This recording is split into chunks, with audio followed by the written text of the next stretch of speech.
Hello everyone and welcome back to Math Bold Master Armo Kuramar Azir session 2. So class 6 or chapter number 10 the other side of 0 ami kori asu lesson number 5 jontu hoise the token model. So already ami addition keneka kore integer chips use kori hetu ami hikilu. So azir session ami subtraction no keneka kore integer chips use kori to hetur bikoye ami olop details ot hikibole chesta korim. To jehetu video session hoy video to sam or step by step ami hikibole chesta korim. So let us begin. Let's say that we want to figure out what negative 8 minus negative 2 is. Now, there's a lot of ways to approach So, this question is negative 8 minus negative 2. So, your value to this. But what we're going to focus on in this video is to really build the intuition. And we're going to do that with something called number chips, which you might have seen before.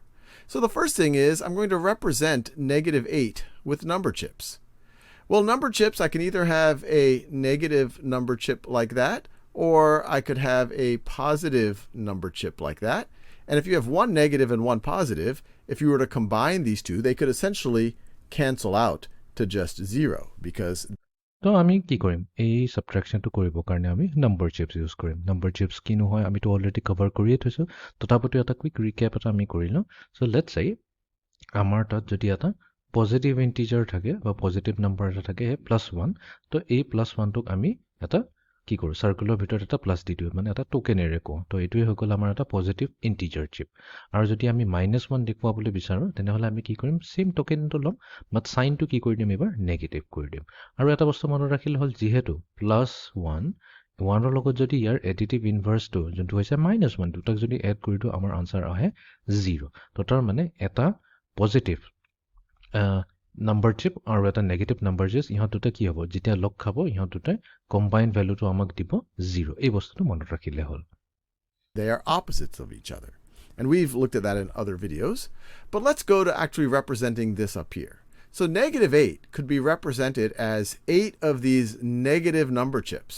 So let me তো এতিয়া আমি যেহেতু এই number চিপসৰে আমি এই সাবট্ৰাকশনটো কৰিম so প্ৰথম নাম্বাৰটো কি আছে প্ৰথম নাম্বাৰটো আছে -8 তো এতিয়া যদি -8 দিয়া আছে তেনেহলে আমি কি ইউজ কৰিম আমি পজিটিভ ইন্টিজাৰ চিপ ইউজ কৰিম নে নেগেটিভ ইন্টিজাৰ চিপস ইউজ কৰিম obviously আমি নেগেটিভ ইন্টিজাৰ চিপস ইউজ কৰিম তো কথাটো আহিছে কেটা ইন্টিজাৰ চিপস ইউজ কৰিব লাগিব এটা ইন্টিজাৰ চিপস হৈ যায় -1 তো যদি আমি -8 দেখুৱাবলৈ যাওঁ তেনেহলে আমি কেটা লিখুৱাব লাগিব আমি টোটাল 8টা নেগেটিভ ইন্টিজাৰ চিপস ল'ব লাগিব তো আমি লৈ লওঁ সো 1 2 3 4 5 6 7 8 তো আমি কি কৰিলো 8টা নেগেটিভ ইন্টিজাৰ চিপস লৈ ললো Let me do that over here. So that's 1 2 3 4 5 6 7 and 8. Now, if we're subtracting a negative number, this negative number right over here, you could view this as 2 negative number chips, but we're going to be taking those away because we have a subtraction right over here. So if we start with negative 8, if we want to subtract negative 2, we can just take away 2 of these negative number chips. So let's just do that. And then how many negative number chips are we left with? We have 1, 2, 3, 4, 5, 6. So this is going to be, is that going to be 6 or negative 6? Well, these are negative number chips. So this is going to be equal to negative 6. Very simple. তো ইয়াতে আমি প্ৰথমতে আসিলে আমাৰ negative 8 তো আমি কি কৰিলো 8টা নেগেটিভ ইন্টিজাৰ চিপস লৈ ললো কোৱেশ্চনটো কি কৈছে এই নেগেটিভ 8 ৰ পৰা আমি -2 লৈ যাব লাগিব এটা মনত কৰিলে হল এটা -2 ৰ এই মিনিংটো কি হৈ গল ইয়াৰ কাৰণেও তো আমি -2 যদি কওঁ -2 মানে আমাৰ আছে দুটা নেগেটিভ চিপস তো আমাক কোৱেশ্চনটো কৈছে যে -8 ৰ পৰা দুটা নেগেটিভ চিপ লৈ যোৱা তাৰ মানে এই দুটাক যেনিবা আমি লৈ গলো তো তেনেহলে আমাৰ টোটাল কেটা থাকিল কাউন্ট কৰিলে হল 1 2 3 4 5 6 যেহেতু আমাৰ কেটা আছে 6টা বাছি আছে তো তাৰ মানে আমাৰ ফাইনাল আনসাৰ হৈ যাব 6 কিন্তু আমি ফ্ৰন্টত মাইনাস সাইন লগাব লাগিব কিয় বিকজ এইকেটা হৈছে নেগেটিভ ইন্টিজাৰ চিপস যদি পজিটিভ হলহেতেন তেতিয়াহে আমি একো সাইন নিদিলো যেহেতু গুটেকিটা নেগেটিভ হয় তো আমি কম ইয়াতে হ'ব answer -6 Now let's up it a little bit, and let's start with something that might seem a little bit intuitive. And once again, there's many ways to approach this. Maybe the number chip technique will resonate with you for building a little bit of an intuition. Let's say we want to figure out 4 minus 7. What is that going to be equal to? তো এবাৰ আমি কৰিব বিচাৰিছো 4 minus 7 তো ইয়াৰ ভ্যালুটো কিমান হ'ব এইটো আমি ক্যালকুলেট কৰিব লাগে তো সেম লজিকটো যদি ইউজ কৰো আমি প্ৰথমতে আমাৰ কি আছে 4 দি আছে আমি হতে ফাৰ্স্টৰ নাম্বাৰটোৱে চাম তো 4 মানে কি এইটো পজিটিভ 4 হয় তো পজিটিভ 4 ৰ কাৰণে আমি কি ল'ব লাগিব চাৰিটা চিপ ল'ব লাগিব আৰু চাৰিটা কি হ'ব আমাৰ পজিটিভ ইন্টিজাৰ চিপ হৈ গ'ল তো ইয়াতে আমি 1 2 3 4 ঠিক আছে চাৰিটা ল'লো বাট প্ৰবলেমটো কি হৈ গ'ল আমাক কৈছে যে 4 ৰ পৰা 7টা মাইনাস কৰিবৰ কাৰণে বাট আমাৰ তাতো টোটেল 4টাহে আছে টোটেল যদি আমাৰ 4টা চিপে আছে আৰু এই 4টা পৰা যদি আমি 3টা লৈ 7টা লৈ যাব লাগে তেন্তে হেতু আমি কেনেকৈ নকৰিম কমৰ পৰা বেছিটো আমি কেনেকৈ নউদিয়াম Well, 4 is a positive number, so I think I'm going to use some positive number chips to represent 4. I could represent that as 1, 2, 3, and 4 positive number chips. Now, if I'm taking away 7, I could say, hey, I'm taking away a positive 7 here. So that would be equivalent to taking away 7 positive number chips. But I don't have 7 positive number chips here, so what could I do? Well, I talked before, if I have one positive and one negative, they cancel out. So I can add these pairs of positive and negative number chips until I get to 7 so that I can then take them away. So let me do that. So I'm going to add a positive, and I'm going to add a negative. Let me make sure I'm doing that same color. So this, once again, this is still 4 because these two right over here, these cancel out. These are just 0, so you're just left with positive 4.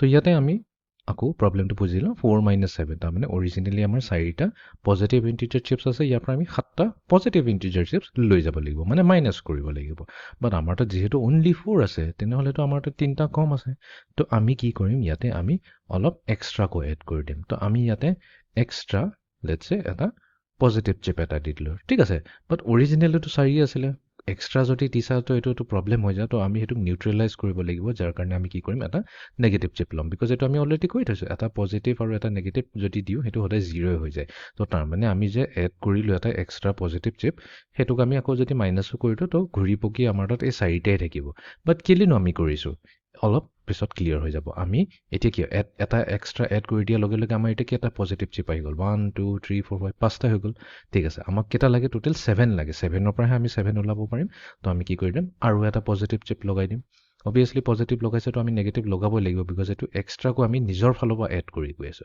আৰু এটা লগাই দিম আৰু আমি এটা মাইনাসও লগাই দিম এতিয়া কাউন্ট কৰিলে হল 1 2 3 4 5 6 7 তো এতিয়া আমাৰ তাত কি আছে 7 পজিটিভ চিপছ আছে আৰু 3টা নেগেটিভ মানে কি এইকেইটাটো কেনসেল হৈ প্লে একচুয়ালি আমাৰ তাত অৰিজিনালি 4টাই আছে বাট এটো এতিয়াই ক্লিয়াৰ হৈ যাব কেলে আমি এক্সট্ৰা কৈ নিজৰ ফালৰ পৰা 3টা এডো কৰিছো আৰু 3টা সাবট্ৰাক্ট কৰিছো So I can do that frankly as many times as I want and I still have 4. So let me do that again. This is still equal to 4 because once again each of these pairs cancel out to just 0 and let me do that again and once again my goal is to have 7 positive number chips because I need to take away a positive 7 so let me put the negative right over here so this is all right over here equivalent to 4 it's equivalent to what we had before but by adding these pairs I now have 7 positive number chips now if I'm taking away a positive 7 I can take away 7, let me just in another color. I can take away 7 positive number chips, and I have 7 now. So I'm going to take away 1, 2, 3, 4, 5, 6, 7. Now, what am I left with? Well, all the positive number chips are gone, and all I have left are 3 negative number chips. So this is going to be negative 3. 3 negative number chips is the same thing as negative 3. তো আমি এতিয়া minus কৰিবলৈ ready হৈ গৈছো তো অৰিজিনালি আমাৰ তাত কিমান আছে 4টা চিপ আছে এই পেয়াৰটো আমি কিন্তু নিজাকৈ বনাইছো তো এই পেয়াৰটো একচুয়ালি 0 হৈ যায় প্লাস মাইনাস 0 ইটো এটা 0 0 0 তো এখিনি এড কৰা মাইনাস কৰা কোনো একো প্ৰবলেম নহয় বাট ইয়াৰ এটা বেনিফিট আছে যেহেতু আমাক কৈছে আমি কেটা মাইনাস কৰিবলৈ 7টা আমাক মাইনাস কৰিব দিছে 7 পজিটিভ তো 1 2 3 4 5 6 7 তো আমি কি কৰিলো 7টা পজিটিভ চিপ উলিয়াই দিলো ঠিক আছে উলিয়াই দিয়াৰ পিছত এতিয়া আমাৰ তাত কি এটা থাকিলে আমাৰ তাত অনলি 3টা চিপ থাকিলে আৰু তিনিটাই নেগেটিভ হয় তো এখানে আমি আনসাৰ কম -3 তো তাৰ মানে 4 - 7 ৰ ভ্যালু কি হৈ যাব আমাৰ -3 হৈ যাব Let's do another example. Let's say that I want to do positive 5 minus negative 1. Why don't you pause this video and see if you can do this with number chips?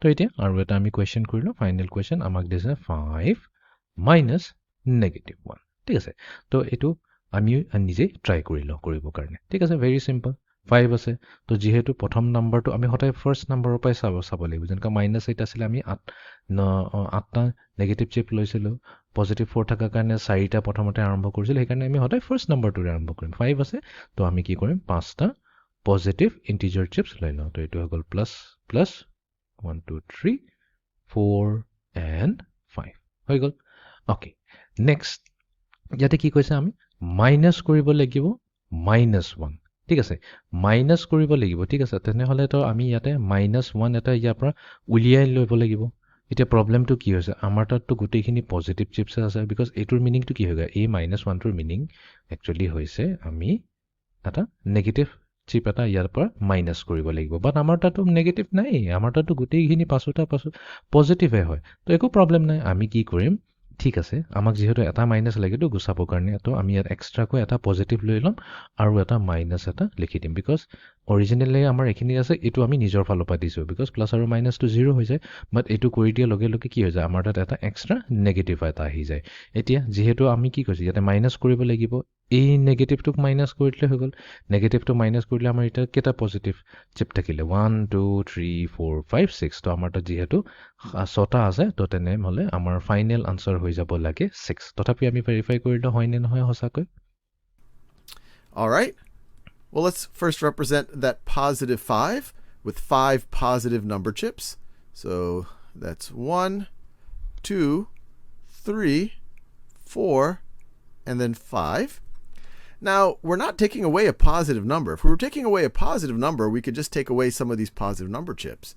We're taking away a negative number. So we need to have negative number chips in order to take them away. So, and we're only taking away one negative one, or we're taking away one negative number chip, I should say. So let's add one of those pairs. Remember, we can keep adding pairs because it doesn't change the value because they cancel out. So let's add a pair here. This is one positive number chip, and then let's put a negative number chip right over there. This quantity that's represented with number chips is still 5 because these last two cancel out, and you're just left with 1, 2, 3, 4, 5. The whole reason why I added this pair here is now I can take away a -1. That -1 is represented by this negative number chip right over here. So if I take that away, this taking away -1, that's taking away a negative number chip. And now what am I left with? Well, I'm now left with 1, 2, 3, 4, 5, 6 positive number chips, or that's just a positive 6. তো আই hope এতিয়া বস্তুবোৰ clear হৈ গ'ল আমি কেনেকৈ subtraction কৰিব পাৰোঁ তো এইটোৱে আছিলে আমাৰ আজিৰ ছেশ্যনটো চ' আজিৰ ছেশ্যনটো এইখিনিতে সমাপ্ত কৰিলোঁ see you in the next session thank U